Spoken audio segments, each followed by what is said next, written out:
Oh boy, we're live. Here we go. Welcome to the Conflict Consortium virtual workshop with myself, Christian Davenport, and Erica Chenoweth as hosts for today's paper. I have to look at the title, my bad, which means I have to scroll. Okay. Strength and Isolation, the Effects of Racial Segregation on Protests After Police Killings by Shea Streeter. We will begin with Chris Fariss, friend and colleague. And everyone, as you first speak, please introduce yourself so we can be clear on who is talking before we let go. Chris, after you. Okay. Thanks, Christian and Erica, for inviting me. My name is Chris Fariss. I'm Christian's colleague here at the University of Michigan. Everyone can hear me okay? Great.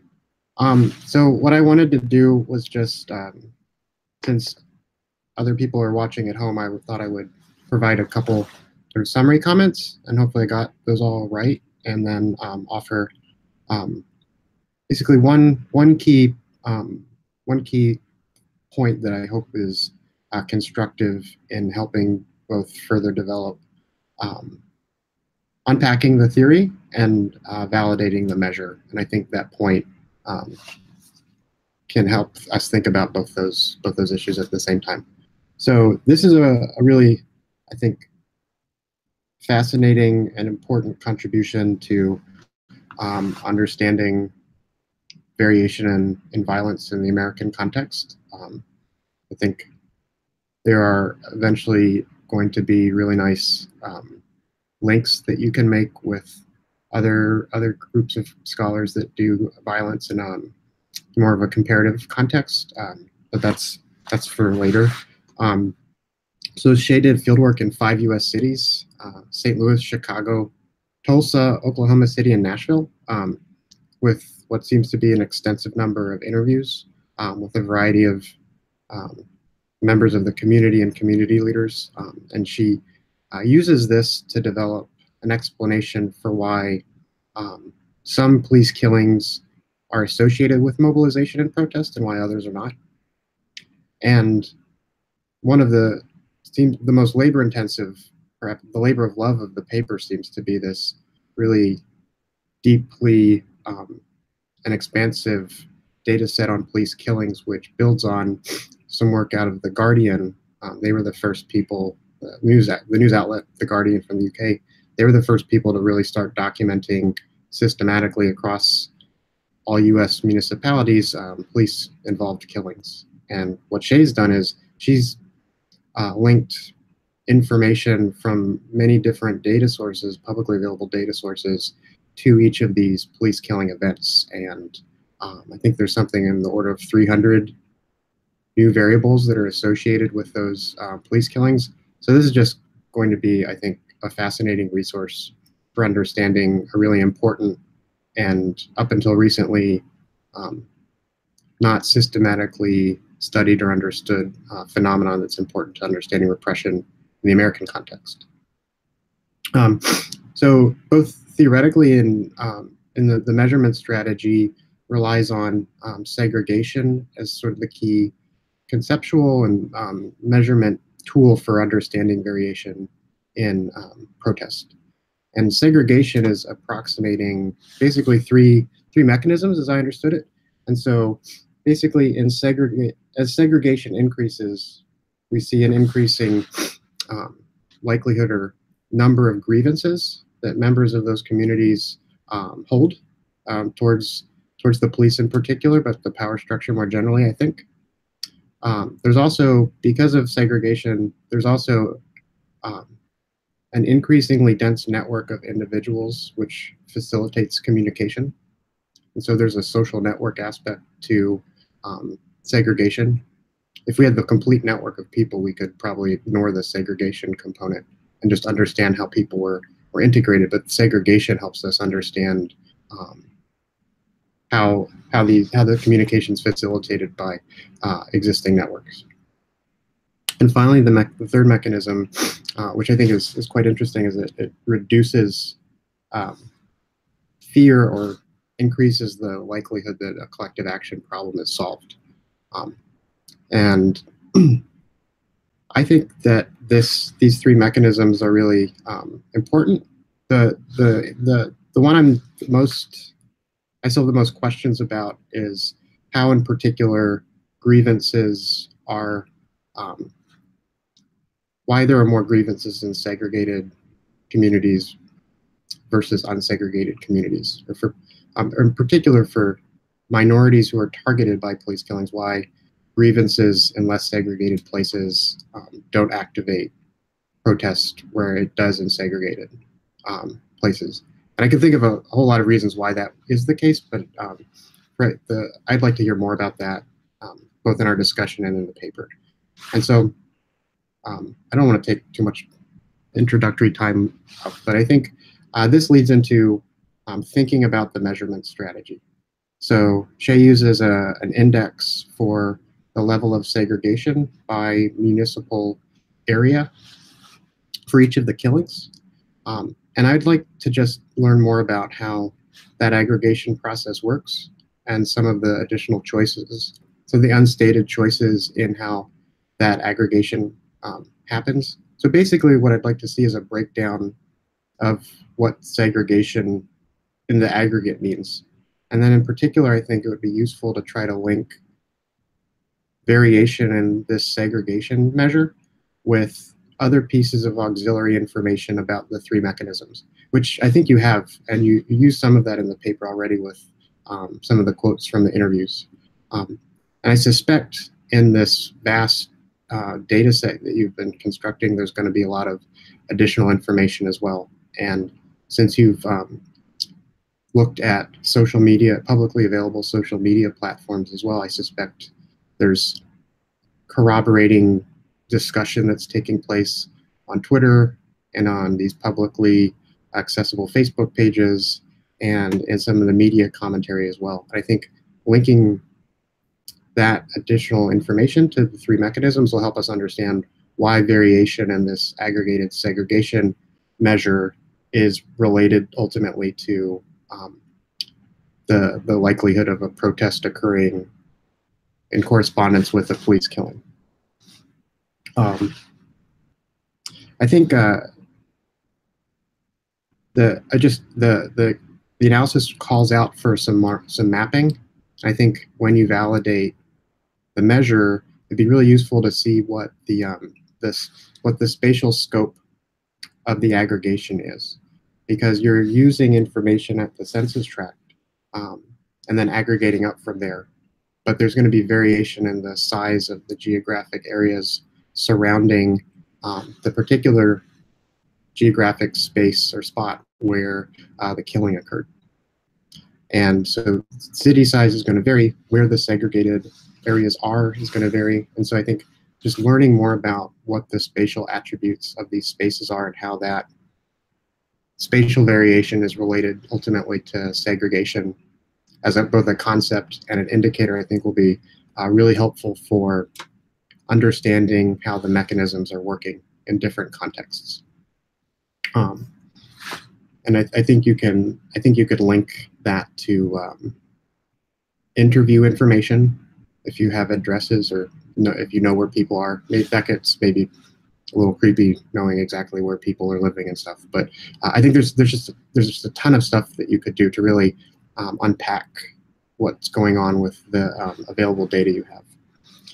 And then I have a couple other sort of minor issues with, or not minor issues, but just suggestions on thinking about the unit of analysis in terms of, right now it's sort of municipal death, but there's going to be, there's 2,200 deaths in the data set. There's 1,400 cities. So in some cities there's more deaths than others. So there's likely like a learning process or a grievance generating process associated with initial killing events that builds up. So we might see some threshold in certain communities. Perhaps even in less segregated communities, they might get activated, but there's maybe a delay, and it just takes more of these events to galvanize a community, whereas perhaps in places where there's already a high level of grievances associated with segregation, it only takes an initial killing for a mobilization to occur. So there's some spatial and temporal correlations that I think some people will say is problematic, but I think speaks to the richness of the data set and the story that we're sort of observing in real time is all about. And so with that, I'll stop my comments and jump in as the conversation continues. Again, thanks for having me. Shea, respond to what you want, and then we have at it. I guess the only thing I will thank you so much for those great comments, and I completely agree with everything you said about what to do moving forward. Just to clarify, as far as the segregation measure, just so that everybody knows that. So I think what I did was like in ArcGIS, I took the census tract data, kind of cut out basically with I have municipal boundaries for every municipality, and basically kind of any census tracts that overlapped with that municipal boundary got taken in and like associated with that municipality. And then from there, I use the formula I outlined in the paper as far as comparing like the number of, Blacks in a tract to the city, and built the isolation measure that way. So. Okay. All right. You good? You open it up now? So yeah, I'm opening it up. Yeah. You want me to say something? No. I was allowing a second, but if folks want to take a second, I'll jump to get stuff started. Okay, so very interested in the topic, interested in the broader research agenda that emerges from it. How you frame it. I mean, this is always a conversation, right? So how you frame it. I'm initially caught because you violate the holy trinity of social movements. So you're asking about mobilization, and then you ignore framing, organizations, and opportunity structures, for all I could tell. And you could argue that segregation is a manifestation of an opportunity structure, but you don't make that link. But I'm more troubled by the lack of attention to organizations. And so I'm kind of like, what's up with civil society? The minute you say protest to me, I admit that I'm now dating myself in many respects, but I'm kind of like, okay, we know that the civil rights movement, that is the shining example that we all draw to initially, emerges from, because of Alden Morris's work, the churches and the structure of the network of the churches facilitating subsequent mobilization. I know nothing about these particular communities, nor how they're structured or how they communicate. There's variation within segregation, right? You can have a place that is very dense with a lot of churches and a lot of other civil society organizations. But the thing that's interesting for me, so that's part one. The thing that's interesting for me is we also know of declining church membership in Black communities. And the NAACP 100th anniversary came and went. No one knows who's running the organization now, right? So there's something that's fundamentally maybe altered about Black civil society that militates away from this discussion of civil society and organizations that facilitate mobilization. But I kind of need to have you justify how you diss civil society and the Holy Trinity.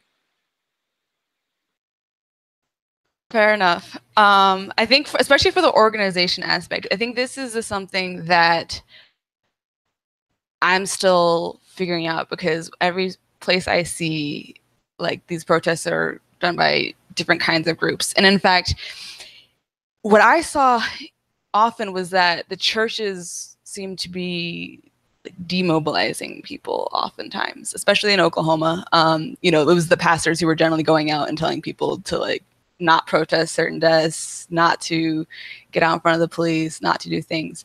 And actually, even with regards to, like, the civil rights era, I'm blanking on the name right now, but I was just listening to a podcast with a prominent civil rights activist, and she was saying that if people think that the church was involved, but it was like specific pastors, like the Black church in the capital B and C, like, was actually very much against a lot of this. And I've seen that in a couple places I went, like Nashville, like when they had some Black Lives Matter general rallies in 2014, like the pastors came out hard like against it. And then it wasn't until they had some like local shootings that they kind of came around, but they weren't the ones organizing. And so I see a huge range in the organizing aspect. Sometimes it's just like kind of spontaneous, like people sort of coming together. Sometimes it's very much planned months in advance. And so there's just so much variation in the organizing aspect of it.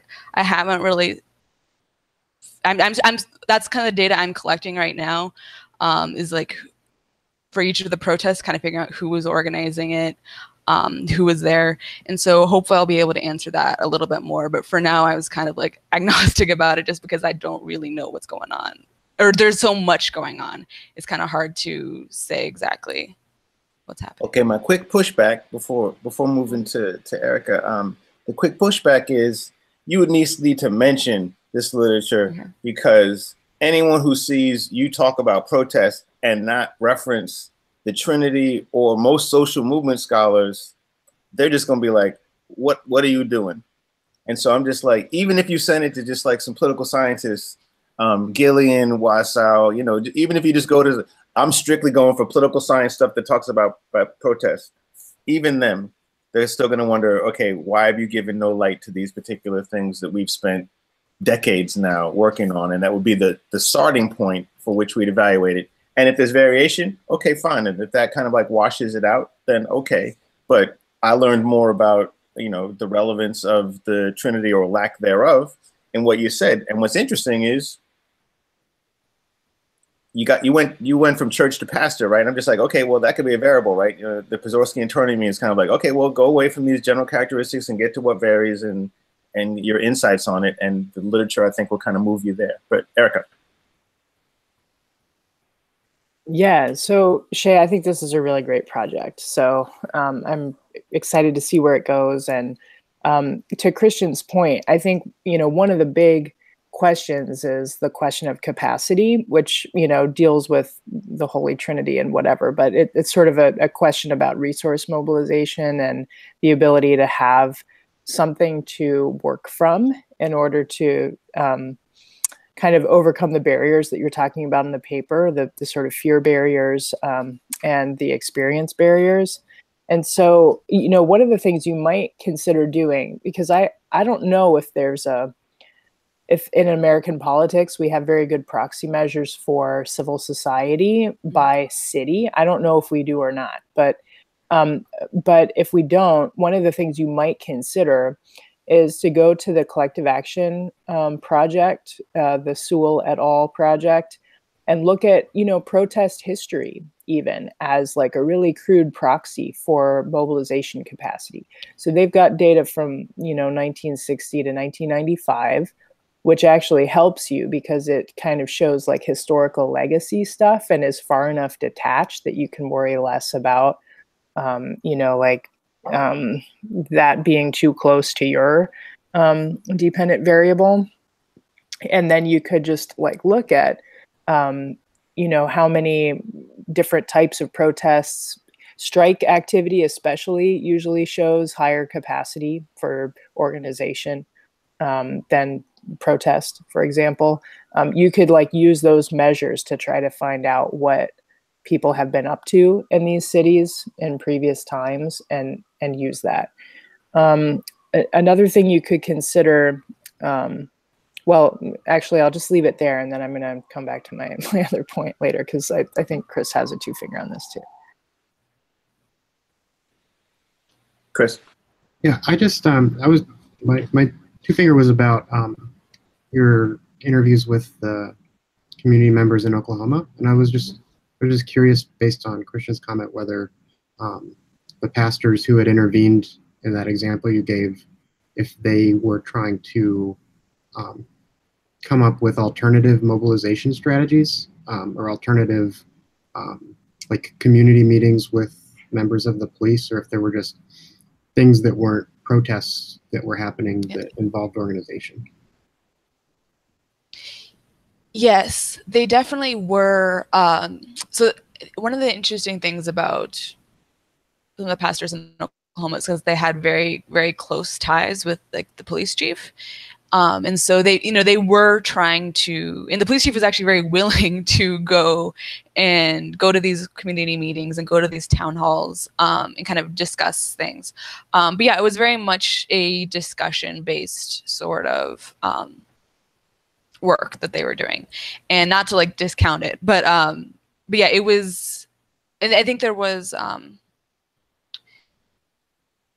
definitely a much more of a desire to like work within the system to not to be out like confrontational. And in fact, even kind of like the few protests that occurred during like things of like Terrence Crutcher, during a lot of like these like vigils, they would, like, all right, we're gonna pray for the Crutcher family, now we're gonna pray for the officer and her family. And so it was a very much kind of a like, everybody, we're trying to heal the whole community, police involved. So, so I don't know if that exactly answered your question, but that's kind of what the strategies that they were using.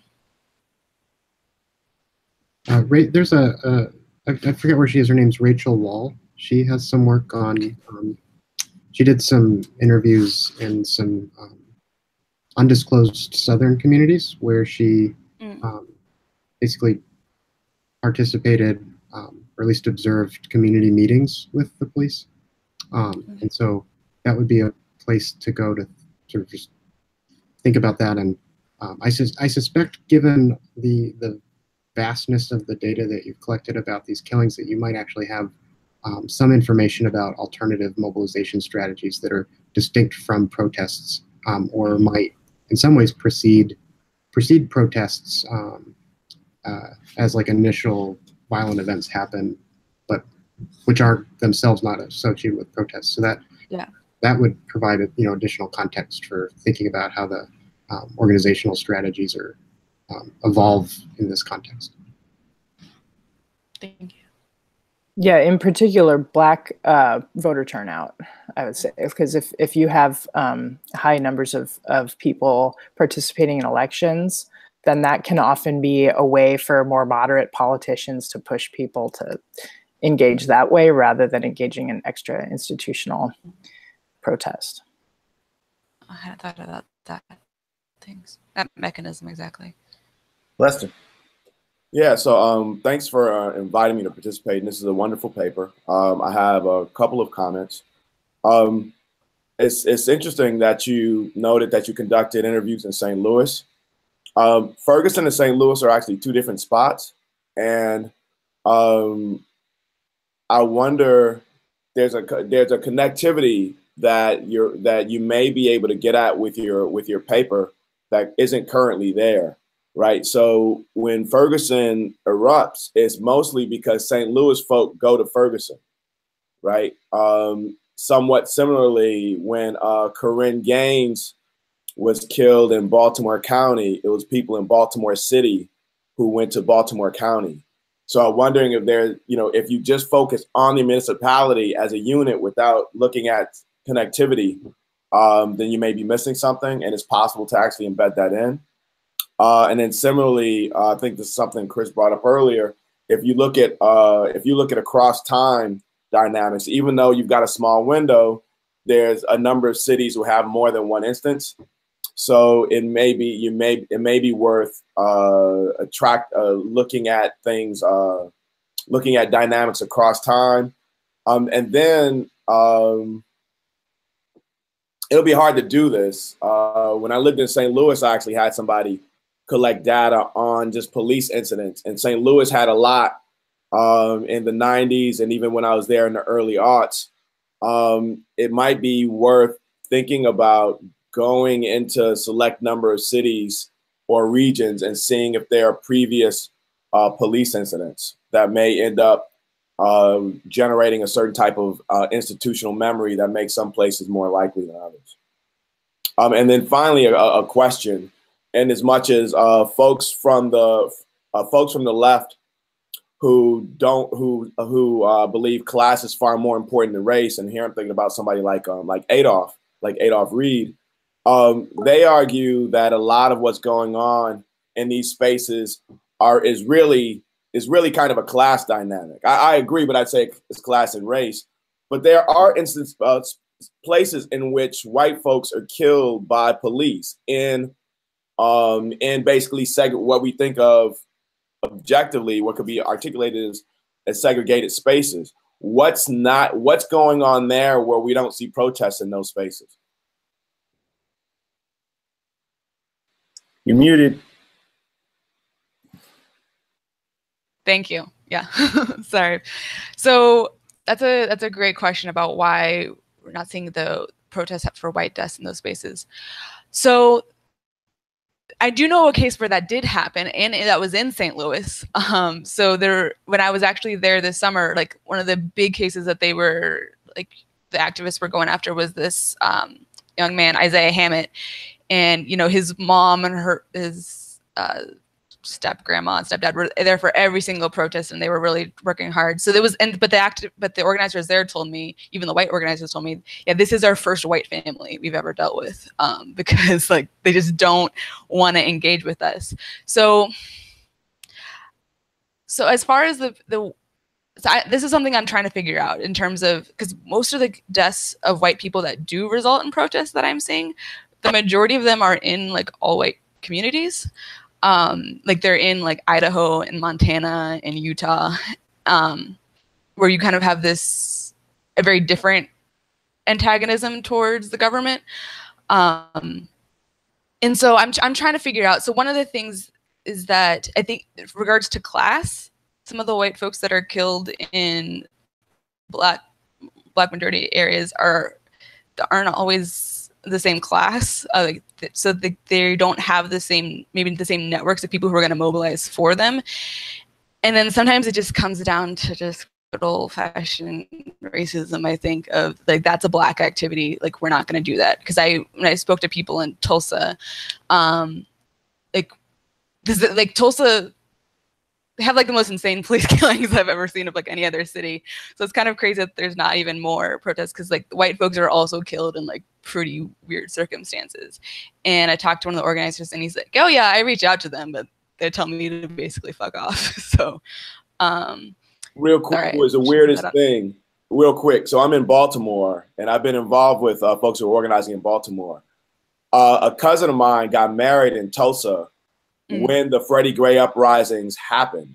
Yeah. So I was in Tulsa. They had just killed somebody in Tulsa. Yeah. And it was like crickets, where I'm looking at TV and seeing all my people on TV in Baltimore. It was the weirdest thing. I tried not to get into it too much because I was there for a wedding, but it was a weird. Yeah. No, I mean, I think, there is little bits of mobilizing that have happened in Tulsa, but I think just compared to the magnitude and the egregiousness of those deaths that happen in Tulsa, I mean, people there also would comment on like, oh yeah, Tulsa, we're just passive, we don't do things. So they were very self-deprecating about it. But I think even the people who live there very much were aware of that dissonance between them and other cities. I mean, on this, I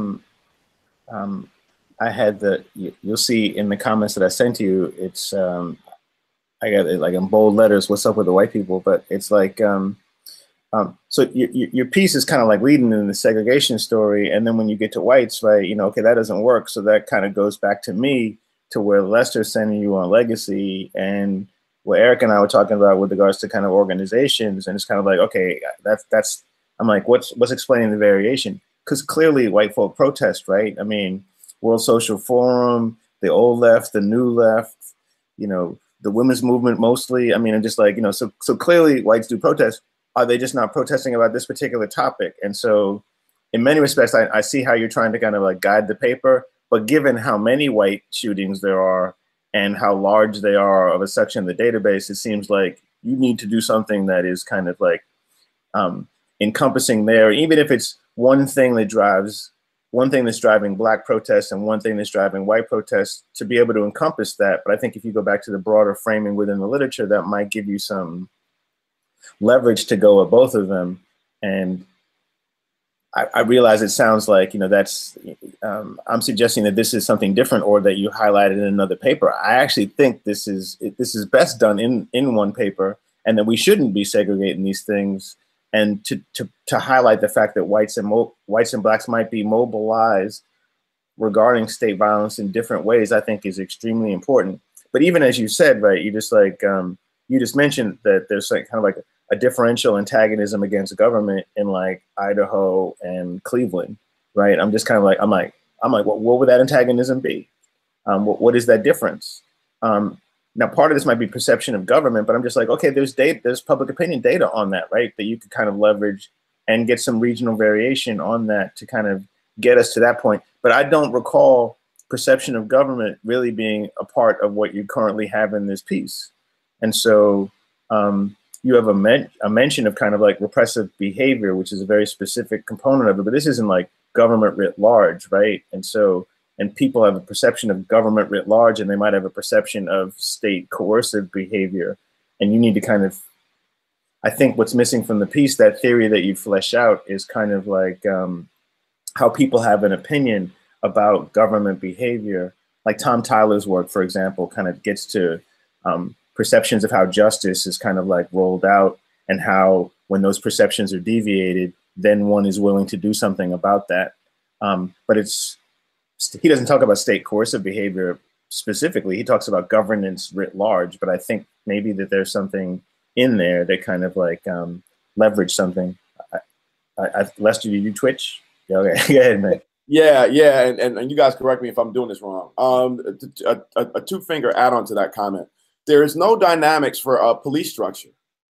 So what looms large every time I talk about Baltimore, I talk about policing. I talk about Ferguson. 21% of their stuff, their municipal revenues come from policing, and then Baltimore spends like Baltimore has more police there are more municipal employees in the police department than any other municipal body in the city. So it might be worth thinking about assessing kind of police structure and the effect that the police structure itself may have on propensity to protest. Erica, did I miss a finger? I couldn't tell. Well, no, but I would have a new one finger to take us in a different direction in case unless Shea wants to respond to some of this. Shea, that what she was deferring unless you were yielding. Yeah, that's okay. One thing I will say, just so this, I've been working on trying to figure out how this paper fits into my broader dissertation, because the broader dissertation is more about this idea of like violence acceptability. So like different communities have different attitudes about when is violence acceptable and when are we going to mobilize. So I just wanted to throw that out there, that this is one piece in like our broader thing. So Erica, shoot.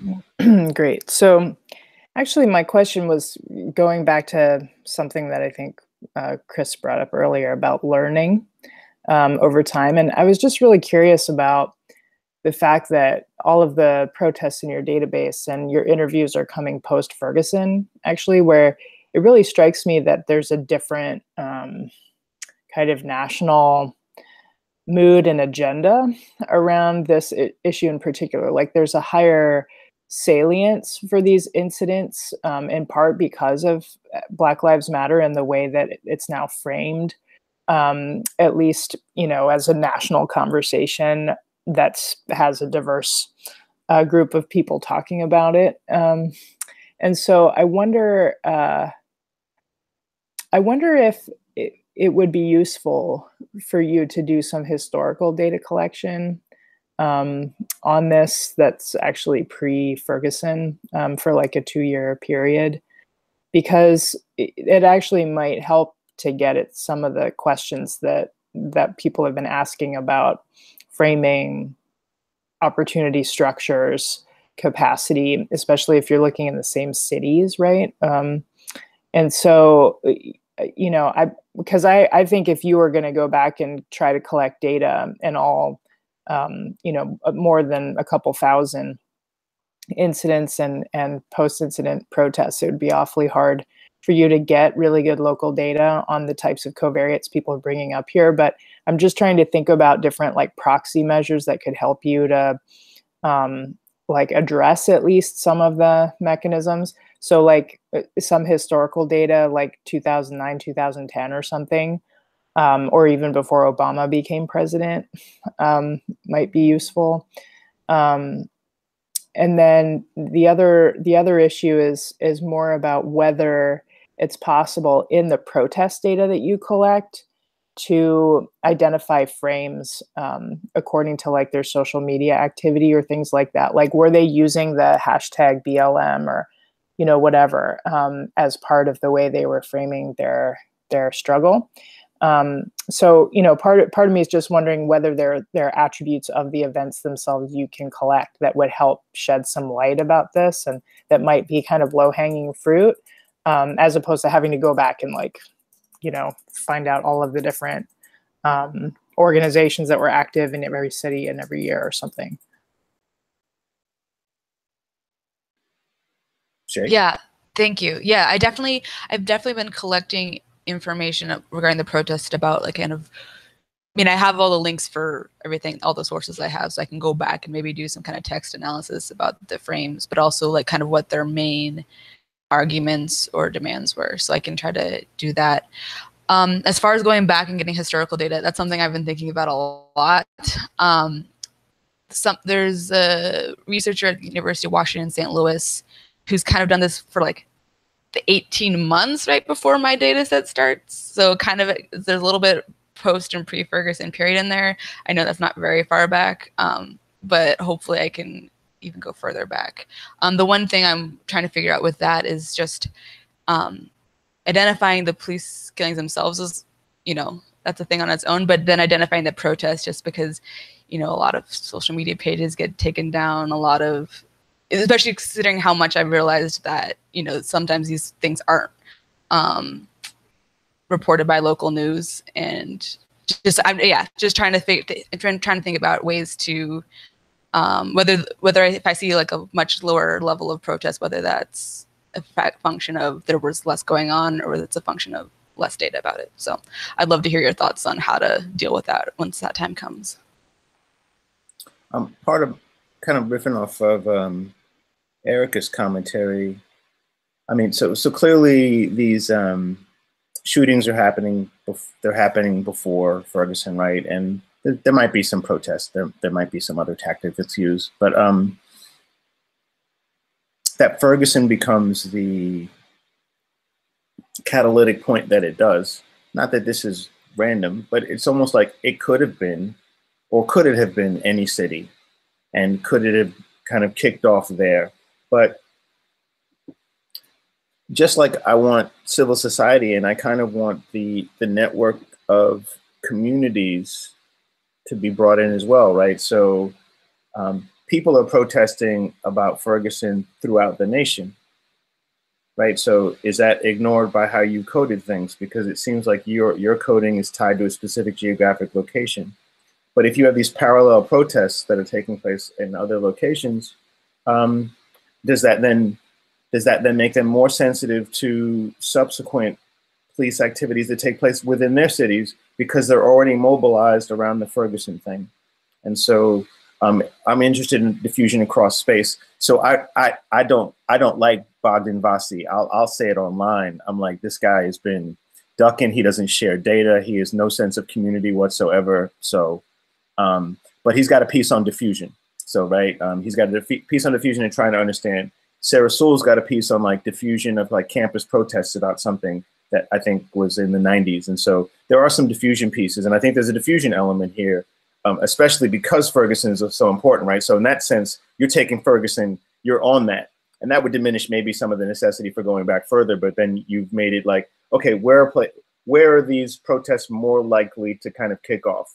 And, you know, there's some sit-ins research, right? It's like, you know, people are doing the cities in Woolworths. Okay, which cities did it go to after Greensboro? I mean, so there's a bunch of diffusion-like stuff that you can investigate. What's interesting is, so you mentioned Black Lives Matter here. Is Black Lives Matter mentioned in this paper?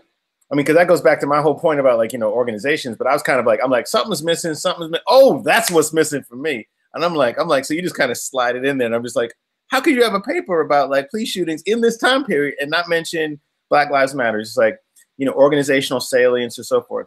But aside from that, right now you're focused on onset, right? But I'm just like, why is it narrowed to onset? Why don't you take the Havard Hegra et al. Piece and like nest onset, variation, duration, and termination in the same piece?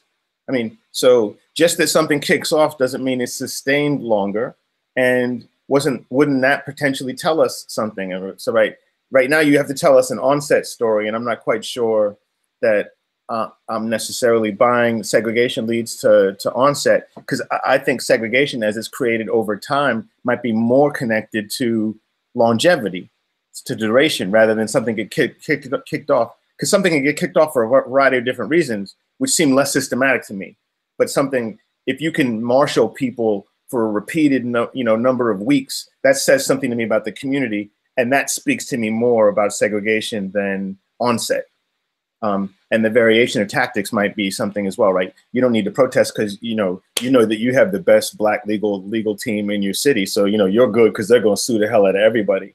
So you don't need to protest. So you've kind of taken protest out of the societal repertoire of things that could be done, and then kind of like left us with that. So, but I was curious how you'd respond to your privileging of onset to other manifestations of contention, because and once I started going that route, I started thinking about conflict cycles, right? So back to Erica's point, I'm like, is there something unique about 2015 and 2016 in terms of like protests in the United States? Off the top of my head, I don't know, but I'm like, you mean to tell me there's no cycle of protests, or there's no waxing and waning of protests in the United States where that might be useful? And so I think putting your study back into the US waves and trying to think of legacies, and then trying to kind of maybe what you're capturing is a wave. Maybe Ferguson kicks off a wave of a cycle. And if that's the case, though, then the modeling makes less sense because it's less specific to one geographic location than something that can, you know, set brush fires throughout the United States for a variety of different reasons. And it's because they're either already networked, or they're already similar to one another in their experiences, or they're sister cities. I have no fucking clue, but it seems like there's something to be said about unpacking that cycle. Because if Ferguson was that important and set off a bunch of awarenesses and organizations and decreased tolerance, it did so for not that one geographic location, but for a bunch. Okay, I'm gonna repeat myself now, so I'll stop. All right. So the reason I'm focusing on onset in this paper, I mean, one, I think it's worth studying, but two, it's what the data I have at the moment, because I'm still working on the data that would allow me to measure the diffusion. So for each of these police killings, I'm looking at, you know, the number of protests within the city, and then also the protests regionally. So in cities in the same state. Hold on. So you just said number of cities. Okay, so then you have some negative binomial thing where you can go from 0 to n? Yeah. See, okay. The more I find out, the more then like, okay, and you don't know when things stopped? Is that what you're saying? What was that? You don't know when things stop, when there is no protest? You just kind of go, was there any protest at all? So I basically, like for person looking at like any information on any protest anywhere that I can find. So these are within the city, these are nationally, these are regionally. So yeah, for this paper, I was just looking at 0, 1, but for pretty much every case I see, like without exception, I think everything starts in the local city and then diffuses outwards. So that's kind of where I start. So I'm still collecting the data for, especially because 2015, I wasn't collecting the data first, and now I'm going back and like getting all that. And so I have anything I can find in terms of dates of protests and locations of protests related to that specific desk. I can be able to like map out like, you know, Terrence Crutcher, like that one takes a long time to do because there's, you know, protests like all over the country on all different dates at all different time periods, and both when it happens, when Betty Shelby gets acquitted. And so I'm trying to collect all of that information. In terms of the city, the things at the city level, you know, before I went into fieldwork, I was definitely very much thinking about things at the very national level until I got to places. And while there is definitely communication, like there's certain networks between some places, like those are very specific, and a lot of things are very, very local, just because that's where policing happens. And you know, everybody who's there is thinking about things locally and responds to things locally. See, so while there this is interesting, right? Because there is a bunch of, I mean, Lester, check me on the name, but there was some organization that was like against police brutality or against police fascism or so forth. There's a bunch of civil society organizations that have come out that are against police violence historically. And so whether or not they have a chapter in these cities or not, these were coordinated efforts that took place across cities. So now I just want to push back a little bit about your it's mostly local kind of comment, because there have been some efforts to go more national, and maybe some cities are more nationally oriented and aware than others, but this will give you something that would be some variation you could study. Yeah, that's a good point. I didn't look at, I realized that was an oversight to not even mention Black Lives Matter at all, but I guess this goes more to the framing, because it's definitely an organizing slogan more than a organization that's necessarily, like, there are in a lot of places I saw, like, the protests that were getting organized weren't necessarily organized by the Black Lives Matter local Black Lives Matter chapter, if one exists. So I've been trying to, so this goes back to the whole thing about organizations and how they fit in and how they don't fit in. So I'm trying to still think about that. For sure, it's like, I mean, for example, St. Louis does not have a Black Lives Matter chapter and is very adamant about not having a Black Lives Matter chapter because they feel like they're very separate from that. In terms of waves, I definitely, the way I've kind of been thinking about this data set is that this is kind of in the midst of a big wave of mobilization. Thinking about the onset is just that, you know, it's certain deaths that kind of propel this wave forward. And so kind of like looking underneath the wave basically to see like what are the things that are kind of keeping that momentum going. I don't know if that makes sense, but that's kind of the way I've been thinking about it. But yeah, I should look at how this compares to other protest waves that are going on. I will say one interesting fact, we're talking about white people, is that from 2015 to 2016, the proportion of white deaths that lead to protests drops in half. So I think once things get, because when it starts off early, it's very much about police brutality, and once it becomes very solidified of like a Black Lives Matter versus Blue Lives Matter kind of issue in 2016, like the white protest after white deaths like drops dramatically.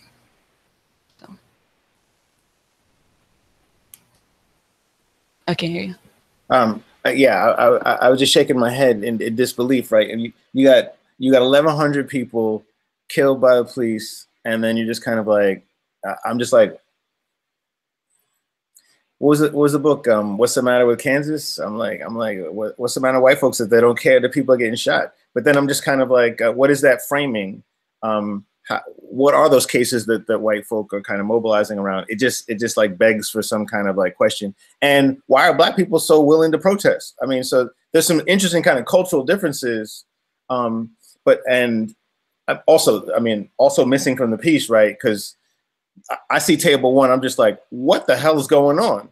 I mean, like, so, but I think that the dynamics of collective action thing that Erica mentioned before, the predominant number of those protests in that database are by Black folks. So clearly there is some historical kind of like precedent for the use of this particular tactic. And maybe that's helping to kind of explain what some of this is. But I like Erica's kind of point, because if you take things historically leading up to your particular locations, like, are the places that are identified historically as being hotbeds of protest the ones who are more likely to kick it off later on? granted, there's like a little generational dip between like 1995 and when you start, but I'm like, give me some sense of the demographics, right? I mean, so that was another thing, like youth bulges, right? I mean, are these cities comparable with regards to the distribution of old to white, old to young within the different communities as it relates to kind of like the likelihood of having the groups to kind of kick off and let stuff go? Chris, sorry, you had something. Yeah. Shea, do you want to respond to anything Kristen just said? And so I think Ferguson's sort of a good thing and a bad thing for you because it changes everything in some ways, or like that's really, in my mind, like the focal point that changes how people think about police brutality and policing in specific communities. So, like, personally, I got on Twitter in 2008 and posted twice and never touched it again. And then when Ferguson happened, I realized I could watch in real time as people discussed what was happening, like people who were on the ground, in a way that was much faster and in real time relative to media reports. And so, like, I got on Twitter because of that. And I suspect, like, much of the information that you have access to in this period of time, I mean, the Guardian's reporting comes out of a question about how systematic is what happened in Ferguson. So, like, just the whole information landscape, there's just this discontinuity. And so even if you can go back and get historic data prior to that, it's like just how the information itself was produced is potentially systematically related to what you can see, and then therefore how you might end up modeling the protest. So that's just that's a challenge, and I'm not quite sure what to do with that prior to Ferguson. But after Ferguson, you have access to all this because so many people are now looking at what's going on there and elsewhere. You can potentially start to try to map how the information spreads in association with each of these killings. And I think that would be a useful place to go look. I noted this in my comments, in my minor comments that I'll send you. In footnote 12, you note that the media reports, sort of this collection of information you're looking at, are sort of appropriate for identifying protests. And I think that's true.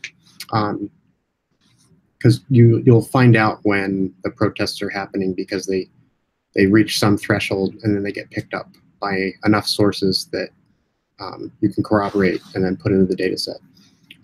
But there's likely, in the cases where the protests don't happen, there's likely still conversations that are happening on these social media platforms in public spaces that you might have access to.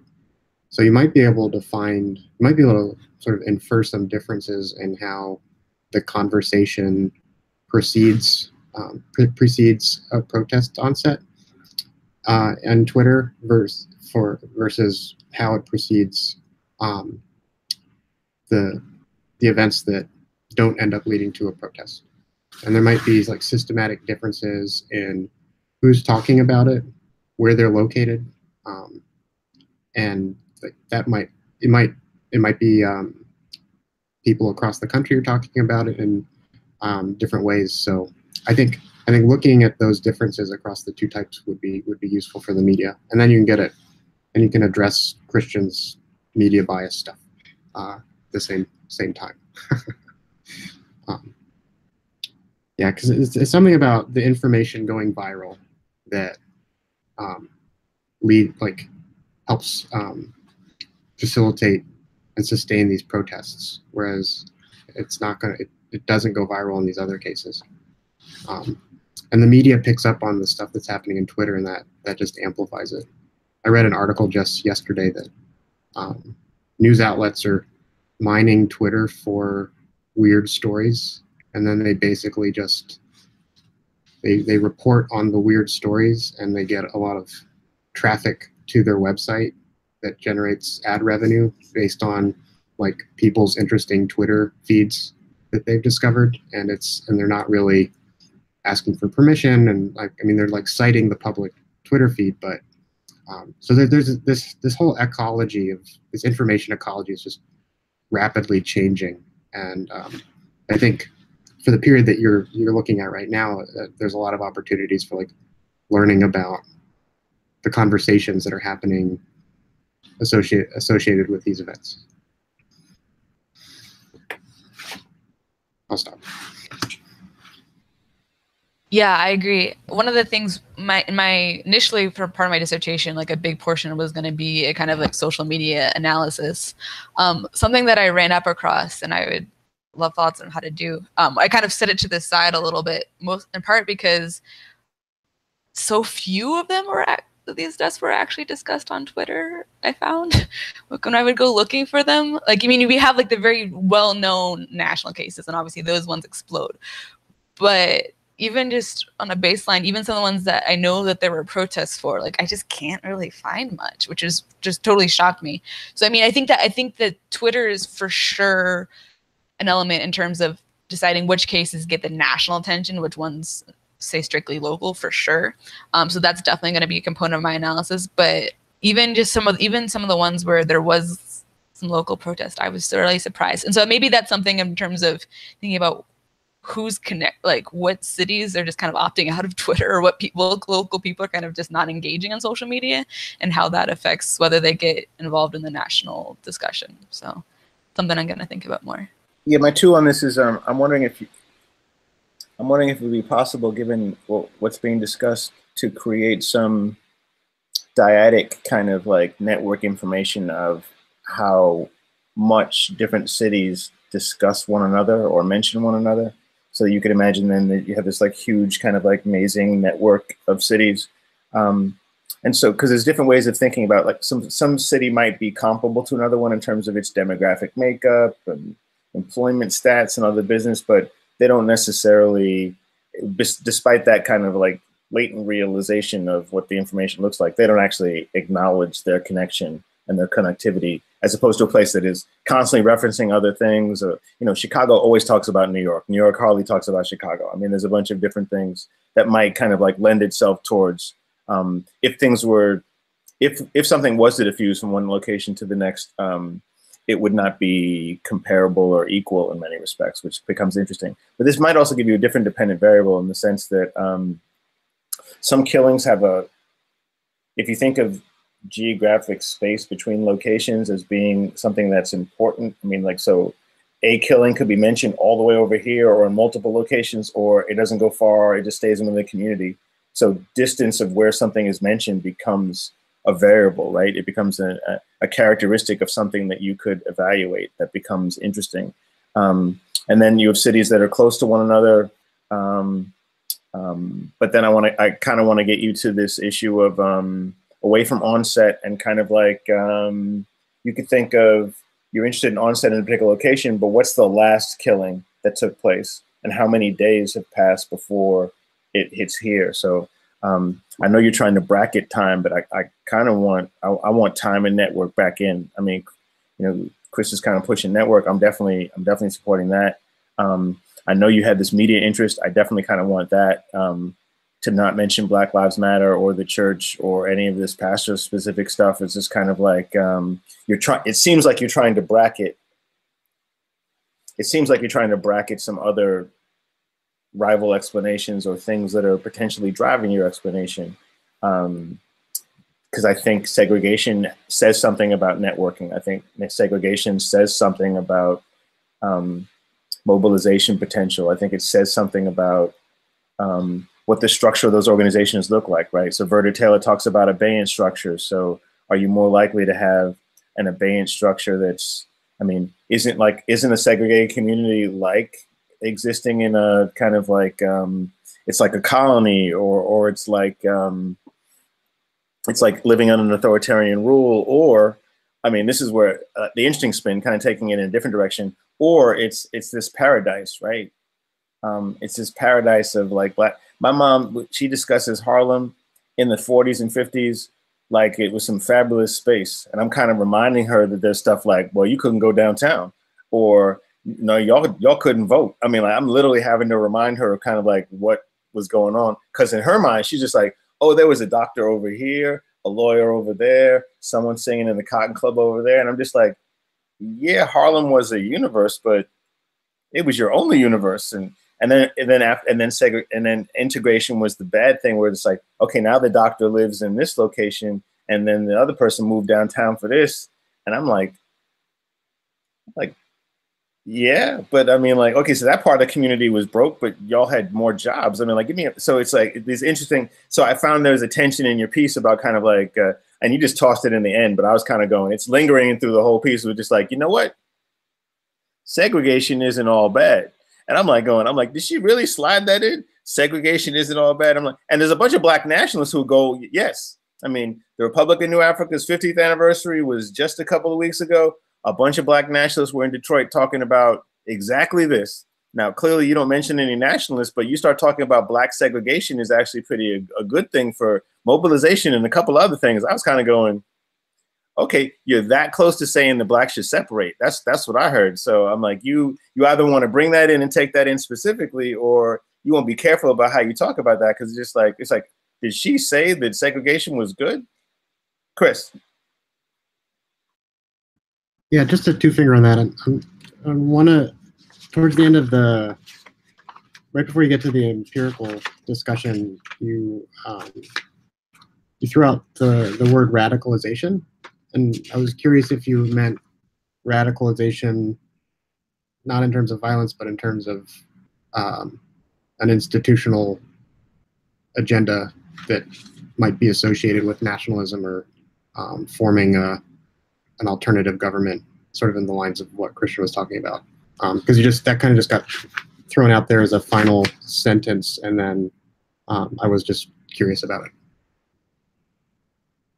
Yeah, okay. To be honest, I think that was probably a mistake on my part in terms of, because I think that was me trying to find an adjective and reaching for the wrong one.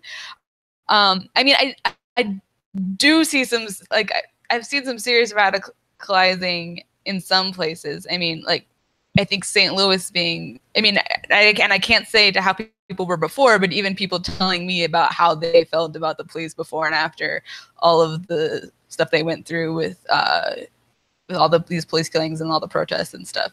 And I know for myself, going through this fieldwork, I definitely felt myself switching to more of just being exposed to it, and being all this stuff definitely has more of a radicalizing effect. But I guess I can't speak to that in terms of the segregation aspect. So I apologize. I'll flag that as an adjective to adjust out of the paper.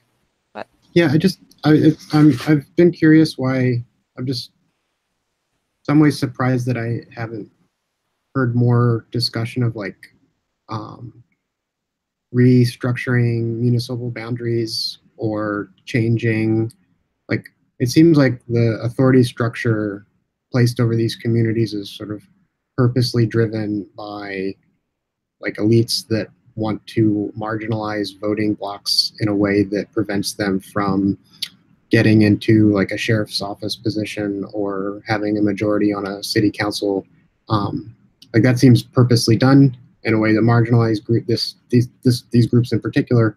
And I don't know if you've picked up on anybody talking about changing structures or moving or doing anything that could address representation in a way that would lead to differences in the bureaucratic forces that the police in particular that these communities interacted with on a day-to-day basis.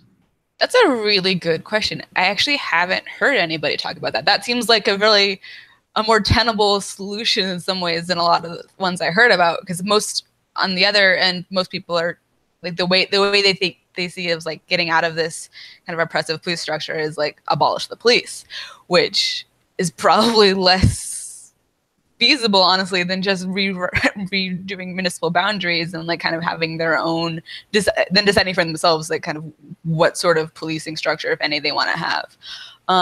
That's a really good point. Yeah, I haven't heard that. I'm going to keep an ear out now for those kind of discussions, but yeah, I haven't really heard that. What I find interesting about it is it gets back to this framing stuff, right? Which is kind of how are people, what's the diagnosis of the problem? What's the prognosis? Why are our prognoses so kind of truncated? And I'm just like, isn't this a positive externality of like a form of gerrymandering, right? I mean, so it's not as if people aren't engaging in certain practices. Why are many of the people connected with this particular problem not addressing this solution? Now, that said, two things. One, the Republic of New Africa was trying to advocate this version of electoral secessionism. And their idea was you get someone elected where predominantly black people are. This person, once elected, they then appoint the individuals that they want to various positions that would happen to have an affiliation with the Republic. And then through electoral activity, they're able to get in people's offices that they exactly want to. And then they get the Black Army basically to become the local police force, which would be enacted because the sheriff will be able to hire whoever they wanted. So there are some people that, and if you look at what's happened in Jackson, Mississippi under Chokwe Lumumba, but then also what they were trying to pull off in terms of both economic cooperatives and political cooperatives, there is an element of let's restructure the political apparatus to kind of respond to our needs in a particular way. So that's out there in many respects. It's just not being picked up like the way body cameras is picked up, right? Erica, you had something? Yeah, on this, I was actually curious, Shea, if you wanted to talk a little bit more about the overall project and what your aims are. Like, what is the really big picture you're going for? Because I think that will help us to sort of prioritize in our minds which of the like suggestions we're throwing out on the table. And like, what is it that you want to know the most? And not in like political science terms necessarily, but like, what are you trying to find out here? And that might help us with how we're responding to some of these things. Great, thanks. I think at the most macro level, I mean, my biggest interest is basically when do communities push back against government abuses?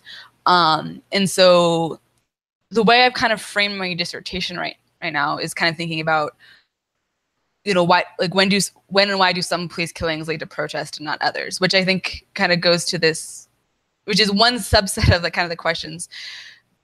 But I think that right now the thing that has puzzled me the most is trying to figure out,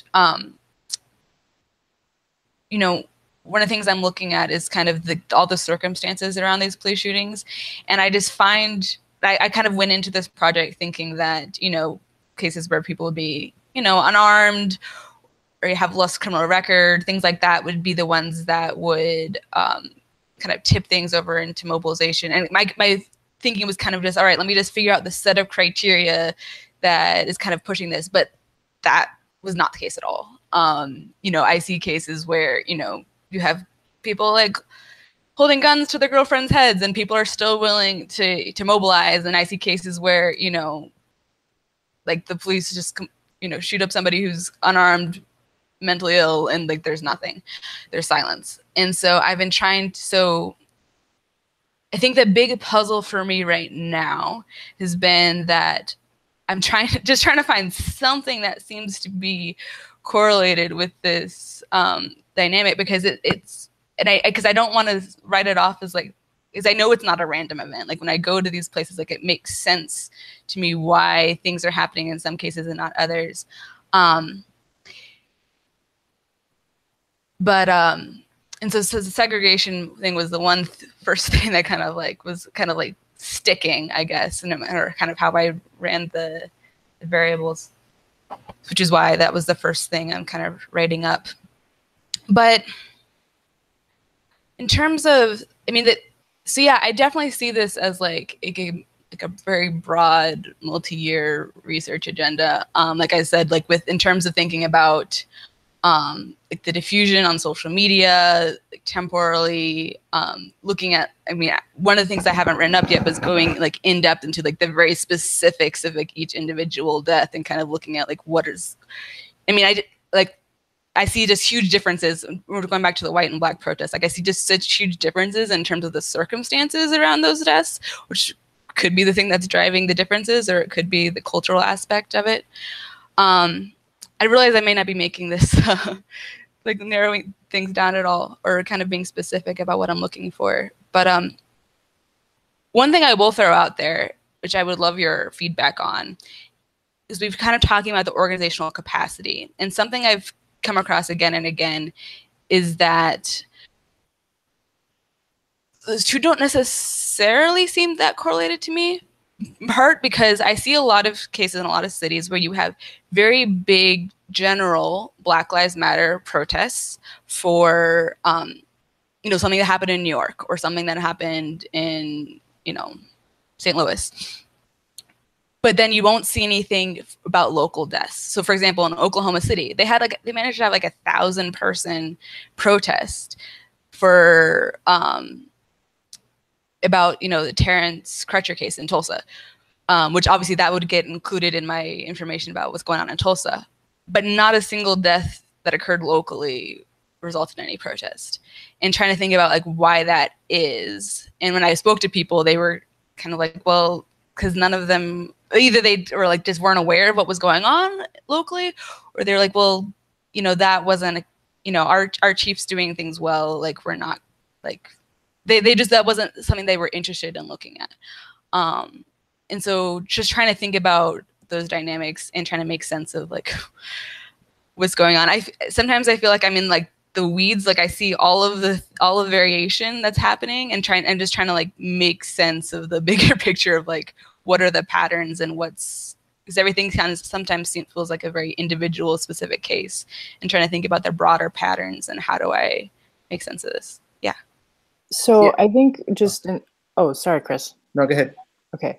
I think that's really helpful to hear you reflect on it. I wonder, you know, is the reason that you want to study what makes communities more likely to mobilize in the face of government abuse, is it because you think that communities mobilizing against it makes it go away or diminishes it or achieve some sense of justice? So like, what's the overall value you're aiming at here? Are you trying to make it stop?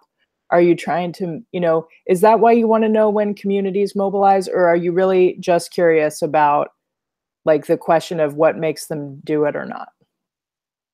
So the interesting thing that I've found is that, especially with this kind of stuff, is that, you know, not a whole lot happens even after mobilization. I mean, there's some, don't get me wrong, but, you know, officers don't get acquitted, you know, chiefs don't necessarily lose their job. And then there are cases where all of those things can happen, where, you know, DAs can get ousted. But the thing that seems to happen the most is that people feel empowered, and I've seen a lot of cases where they start engaging in their local politics in a different way. So maybe nothing happens regarding the policing issue, but they feel like they have some kind of agency in a way that they didn't have before. And I've been trying to think about how on earth to kind of like sort of measure or quantify that, or like kind of get a sense of that in like in terms of thinking about the after effects, because that's a definite, like my committee is definitely pushing me to like, okay, looking at this thing, but what's the consequences? And so trying to think about what are the after effects. So I've been working on trying to think about that, but like just like the feel of these places, like there's definitely, you know, even when I was in Chicago, again, this is not necessarily like, you can think about whether this is normally good or bad, but I was talking to a local cop there, and he was just like, oh yeah, like pre and post, like the Claude McDonald video, like, yeah, people would just come up and yell in my face. And I actually saw that happen. You know, or they're just not scared. They're like, you know, you have no moral authority on us. And, you know, you can question whether that's a good or bad thing, but that's a very interesting thing, and that people are willing to just kind of, I don't know, people seem to be changing what they're willing to put up with, or how they're willing to engage in the local politics in a way that I find really interesting.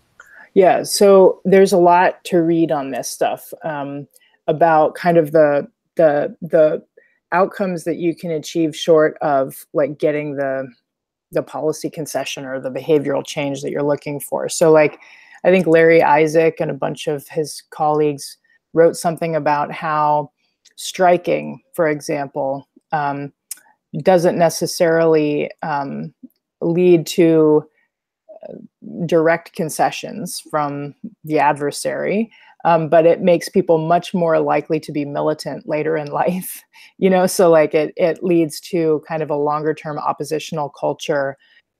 Chris and Priya have a piece in JPR in 2013 about what they call cognitive activation, which is just the sense that when people who are Dalits in India participate in protest or any type of public engagement or political participation, that in the aftermath, they're much more likely to report that they see untouchability everywhere. So in other words, the more likely you are to participate, the more likely you are to see discrimination. Like it activates some kind of priming function cognitively that makes you more likely to see the thing that you're protesting about. And in their piece, they cite a lot of literature about other forms of kind of agency or senses of political efficacy or community justice that people report as a result of being active.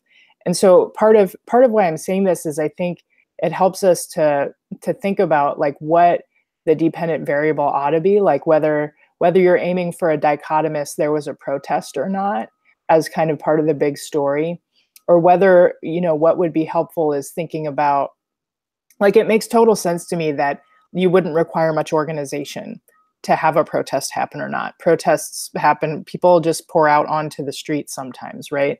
And then nothing happens after that. And there's a big difference between a one-off protest and a sustained campaign, which does require organization and is a qualitatively different beast altogether. And so, I think that's part of why Chris was talking about protest cycles, or of thinking about the dependent variable as more than just this dichotomous variable, but you could also think about others that are related to your overall goal, about that you could get from the qualitative data, or that you could figure out ways to collect through surveys or things like that about, like, honestly, perception data, like how people feel as a result of their protests. You can look at some stuff Cassie Dorff has published on this around people's mobilization in Mexico against autodefensias, which are the armed militias, self-defense groups, and people's fear about protesting, and then how they feel about themselves and their community and their safety and security after they engage in protest, things like that. So, I think there's a lot you can do, which is very exciting. I don't at all discourage you from pursuing exactly the dependent variable you have in this paper, but I think it also really helps us understand what other kinds of covariates you need to take into account in order to get where you're trying to go.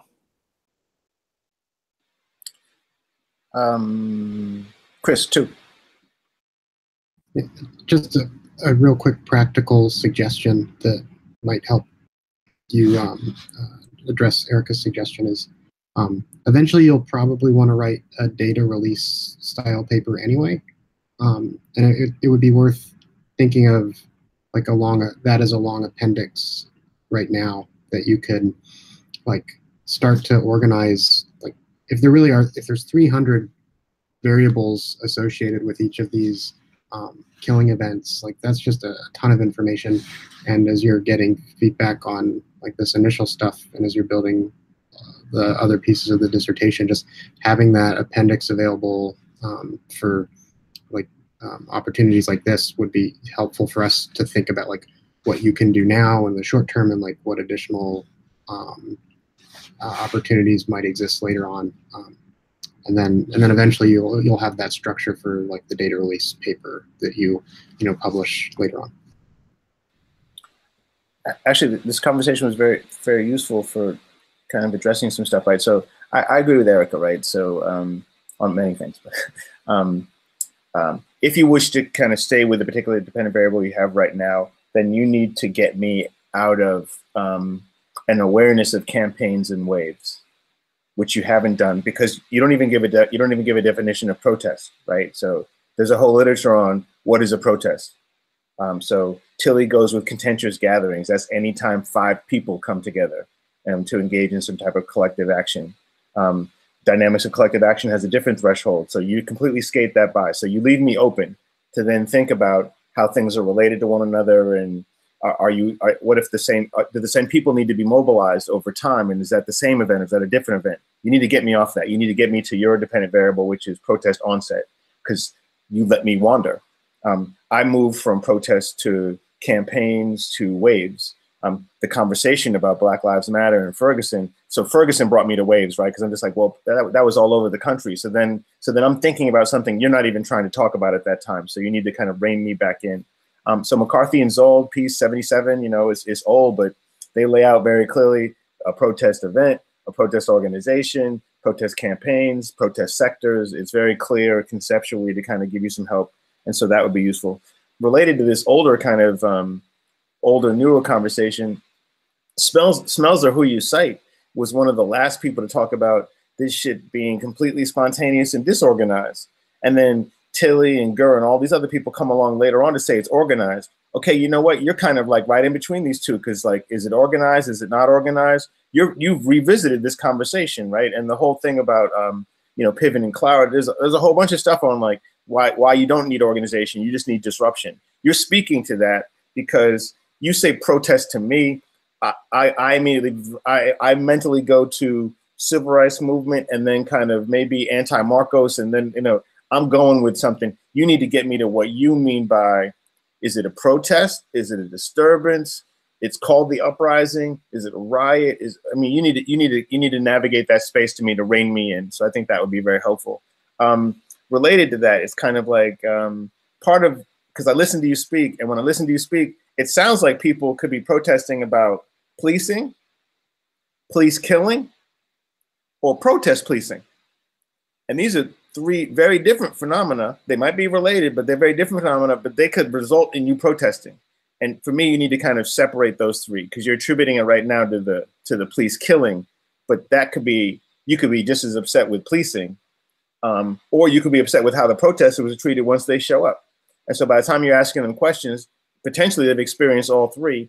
Which one is the one that brought them out for protest? And are they aware of that? I think would be useful. And the last one was kind of like, for me, you need to separate segregation is two things, right? So you could be segregated and beat down. So you're just in this space and you just can't take it, the idea of even trying to confront anything else. And then those people aren't necessarily the ones who are going to be engaging. And so maybe that's Lester's comment about, well, your neighbors might do it because they're not as beat down as you. And they're aggrieved because stuff's going on there. But maybe it's easier for you to go someplace else and protest rather than protesting your home location, right? So that's something different. Or alternatively, you have beat down and then you're hinting at, or it's coherent. They're not necessarily beat down. They are unified. They are together from this collective experience.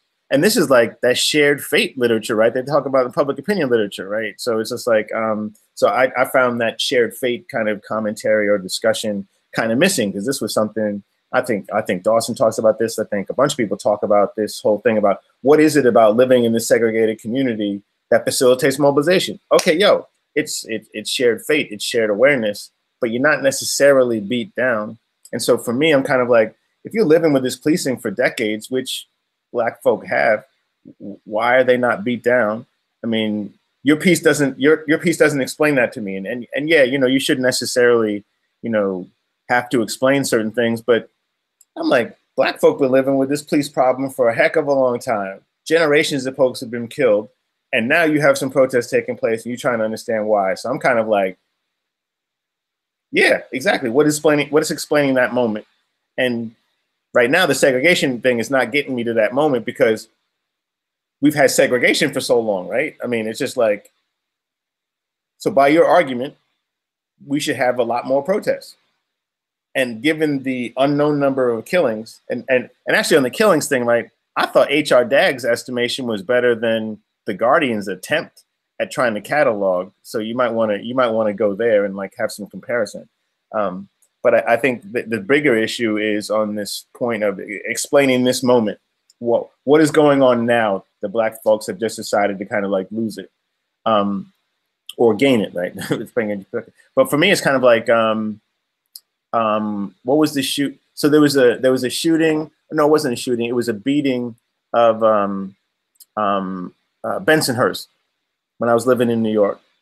some brother got beat with baseball bats by some whites, and black folk they were just done. Now, it wasn't like this was the first time some black person got beat up in Bensonhurst or the conflict, but this one they were done. And so there are these, I'm wondering about this not tipping point, but there are these moments where maybe some things are coming together that, okay, you know what? Yeah, enough of this. And so maybe, and then once maybe that threshold is passed and you've diffused, then, okay, then we're in a different space now than we were before. And that's that Ferguson moment, but which is like, for me, it's kind of like, can your piece explain Ferguson? Can your piece explain the likelihood of diffusion to other locations? And it seems like, so our current awareness of things is kind of like militating against your paper in many ways as currently framed, because you're trying to get us to a particular understanding of the events that you're interested in doing. But our understanding is kind of guided, for good or bad, by these current events that are kind of pulling us to a different type of understanding and awareness and modeling and so forth. And so I think it would be helpful for you to kind of rein us in. And Erica was, I think, appropriately kind of like reminding you to remind us what your big picture is, even in this smaller picture, even in the smaller framing of the paper. Have that in mind so that you're able to guide your reader to kind of like where you wanted to take us. Chris.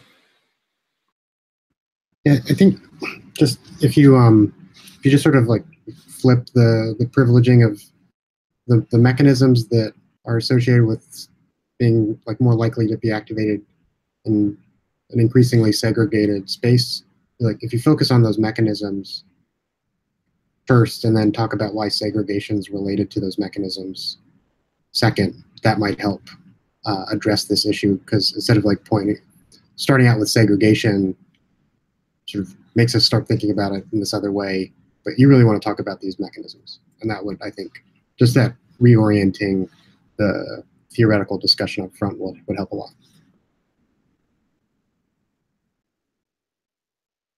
Cool pivot. So Shea, do you have any questions to the group? You have 4 people who have now read the paper, engaged with it, and are primed for some quickly pointed questions to extract exactly what it is you want to know about this piece.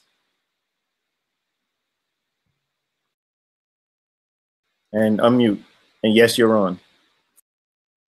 All right. Well, with that pressure,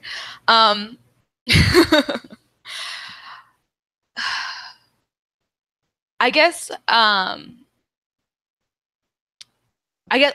what my big question right now is whether you see this paper as a stepping stone in the evolution to come of like kind of answering the broader questions around this phenomenon, and like, all right, well, let's take the mechanisms maybe and like, or whether this is like a standalone, like, all right, there's enough legs here in the segregation piece to have it be like its standalone paper. Because that's something I've been wondering about, because I definitely believe that I definitely believe in the mechanisms. And the question really is about whether those are epiphenomenal to the segregation, which I don't think that they are, but I don't know, I've been, I guess my issue has been, I've been having second thoughts, which I know, Christian, you know I do sometimes, about whether this thing has legs, and just, yeah, love to hear your thoughts on that. Legs. I think it has legs because I think it's a really interesting puzzle. I mean, it's an interesting puzzle that, you know, some places react to police killings with protest and others don't. That is a perfectly good puzzle to pursue. I think that the mechanisms and the argument that you lay out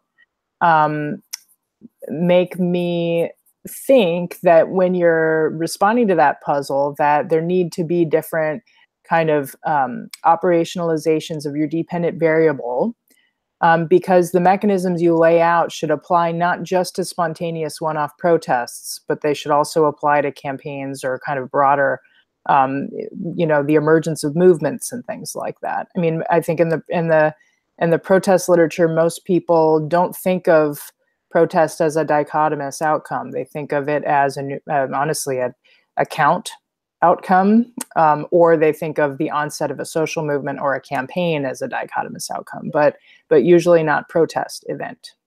So you could also think of protest participation as a way to get at the quality of protest. There are lots of different ways that and they would also be related, by the way, to the mechanisms that you lay out, particularly the power in numbers one. So what I would encourage you to do, if you want to treat this as a standalone project, is to really move forward on that puzzle, but be open to different operationalizations of the DV and different tests that would be appropriate for it. And then we've laid out, I think, a number of different important additional covariates that we would expect to see in the model to rule out alternative explanations other than your mechanisms. But those are totally typical issues for people to have to deal with in a paper length project. So I would encourage you to pursue it, but take on board some of the manageable suggestions that people are throwing out for you.